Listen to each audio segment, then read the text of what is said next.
दोस्तों, अमेरिका का सबसे बड़ा हथियार B2 बॉम्बर मुश्किलों में पड़ गया है। इससे ईरान पर हमले तो हुए, लेकिन फायदा मन मुताबिक नहीं मिल सका। इस हमले के लिए 13,000 किलोग्राम का वो बम जो कि माउंट एवरेस्ट के वजन जैसा लगता है, वो ईरान के बंकरों को तबाह करने के लिए इस्तेमाल किया गया था, लेकिन वो ऐसा नहीं कर पाया। अब बंकर बस्टर बमों को ही रिटायर करने पर विचार किया जा रहा है। दरअसल ये बम की अगर हम बात करें तो इस बम को दुनिया में दैत्य का दर्जा मिला हुआ है, जो धरती के कई सौ फीट नीचे तक जाकर कंक्रीट और स्टील से बने दुश्मनों के बंकरों को फाड़ डालने के लिए बनाया गया था। उसके ईरान पर अटैक पर इतने सवाल उठ रहे हैं। दरअसल अमेरिका के पास 30,000 पाउंड का बम है, जिसे GBU-57 massive ordnance penetrator MOP के नाम से जाना जाता है। 2011 में इस धारणा के साथ इसे बनाया गया था कि अमेरिकी सेना को एक न एक दिन दुश्मन के मजबूत बंकरों को ध्वस्त करने की जरूरत पड़ सकती है, जैसे कि ईरान के परमाणु हथियार केंद्र जो कि जमीन के अंदर दबे हुए हैं, उनमें इस्तेमाल किया गया। अमेरिका ने इसमें से लगभग 20 बम बनाए थे, जो कि बड़े थे और जो कि काफी कारगर भी साबित होते थे। अमेरिका ने ईरान पर अटैक किया। मिशन था कि ईरान के सारे बंकर ध्वस्त कर देंगे। मिशन पूरा भी हुआ, लेकिन पूरी दुनिया में सवाल उठ रहा है कि क्या अमेरिका फोर्डो, नतांज और इस्फहान में किए गए हमलों में सफल हो पाया है। उसने जो हमले किए, क्या वो सफल हो पाए हैं? अमेरिका बार बार ये दावा करता हुआ दिखाई दे रहा था। ट्रंप बार बार ये दावा कर रहे थे कि उन्होंने ईरान की न्यूक्लियर साइट्स को पूरी तरह से तबाह कर दिया, लेकिन सवाल फिर भी उठे कि क्या सच में पूरी तरह से तबाह किया गया है, क्योंकि जो तस्वीरें सामने आई वो ऐसा बयान नहीं कर रही थी। ईरान का जो न्यूक्लियर प्रोग्राम था वो अब भी बचा हुआ है। उसका 400 किलो यूरेनियम गायब है, लापता है। ये खुद ही वाइस प्रेसिडेंट JD वैंस ने कहा था। अमेरिका के वाइस प्रेसिडेंट ने यह बात कही थी कि ईरान का 400 किलो यूरेनियम गायब है, लापता है, हमें नहीं पता कि वो कहाँ है। दूसरी तरफ इस बीच एक रिपोर्ट सामने आती है। रिपोर्ट एक्सक्लूसिव होती है। रिपोर्ट में यह दावा किया जाता है कि ईरान के जिन न्यूक्लियर साइट्स को उड़ाने का दावा अमेरिका कर रहा है, वो पूरी तरह से उड़ी ही नहीं है, यानी कि वहां पर वो तबाही हुई ही नहीं है जिसकी आशंका या जिसका दावा अमेरिका कर रहा था।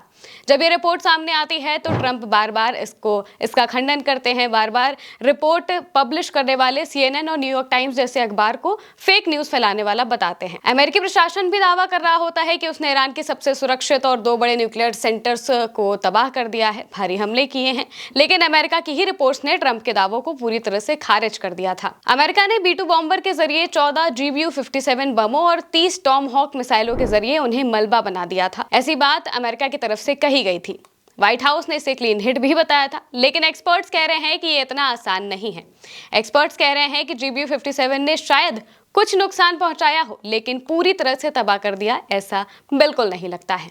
अब तो अमेरिका के पास केवल 6 ही बचे हुए बम हैं, क्योंकि अमेरिका ने सिर्फ 20 GBU-57 बम बनाए थे और इनमें से 14 GBU-57 बम तो उसने ईरान में ही फोड़ दिए। ऐसे में अगर अगली स्ट्राइक की जरूरत हुई तो क्या इतनी जल्दी तैयार हो पाएंगे ये बम? ऐसा बिल्कुल नहीं है।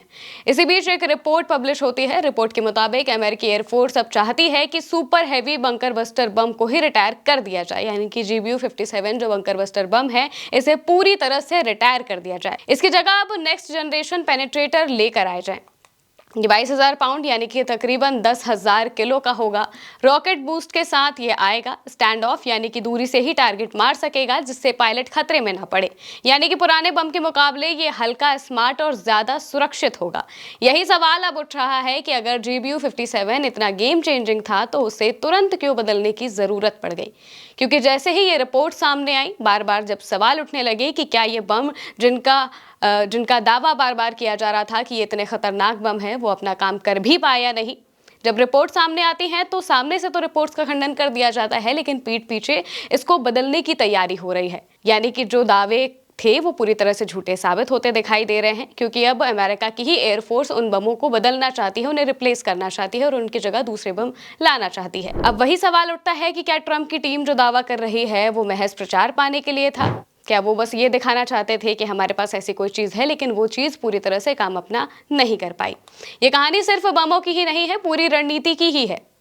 हकीकत यह है कि ईरान के बंकर पूरी तरह तबाह ही नहीं हुए और अब अमेरिका के पास उन्हें फिर से मारने के हथियार भी नहीं है। यानी कि जो अमेरिका बार बार कह रहा था कि उसने तबाह कर दिए हैं, वो तबाही तो अभी मची ही नहीं है। दूसरी तरफ आईएईए की तरफ से ये दावा किया जा रहा है कि ईरान अब अपने न्यूक्लियर प्रोग्राम को फिर से शुरू कर रहा है और ये तकरीबन 3 से 4 महीने में पूरा भी हो जाएगा। यानी कि अगले 3-4 महीने में ईरान अपना न्यूक्लियर प्रोग्राम फिर से शुरू कर सकता है, हथियार बनाना शुरू कर सकता है। और अगर ऐसा हुआ तो ये अमेरिका और इजराइल दोनों के लिए बड़ी मुसीबत होगा। अमेरिका के पास तो अब बम भी नहीं बचे हैं कि वो दोबारा वहां पर तबाही मचा सके या प्रोग्राम को आगे बढ़ा सके कुछ दिनों तक के लिए या फिर कुछ महीनों के लिए, कुछ सालों के लिए। वैसा वो अब नहीं कर पाएगा। यानी कि जो बनाया था वो तो खत्म हो गया और अब नई रणनीति पर काम करने का वक्त भी नहीं है, क्योंकि उसमें कई तरह की खामियां हैं और पायलट के लिए जोखिम भी बहुत है। ऐसा लगता है जैसे बंकर बस्टर का मिथक टूट गया है। अब समय आ गया है कि अमेरिका गैजेट पर भरोसा करना बंद करे और ये समझे कि ठोस रणनीति का कोई विकल्प नहीं है। मिडिल ईस्ट के मामले में सबसे अच्छी रणनीति यही होगी कि वहां पर चल रहे कॉन्फ्लिक्ट से अमेरिका पूरी तरह से दूर रहे। लेकिन अब देखना होगा कि अमेरिका क्या करता है, ईरान क्या करता है, ईरान क्या आने वाले कुछ महीनों में अपना न्यूक्लियर प्रोग्राम फिर से शुरू कर पाता है, या फिर इजराइल और अमेरिका अपनी कोई नई चाल चलेंगे। आप इस खबर को लेकर क्या सोचते हैं, कमेंट करके बताइएगा। मैं हूं महिमा और आप देखते रहिए उल्टा चश्मा यूसी।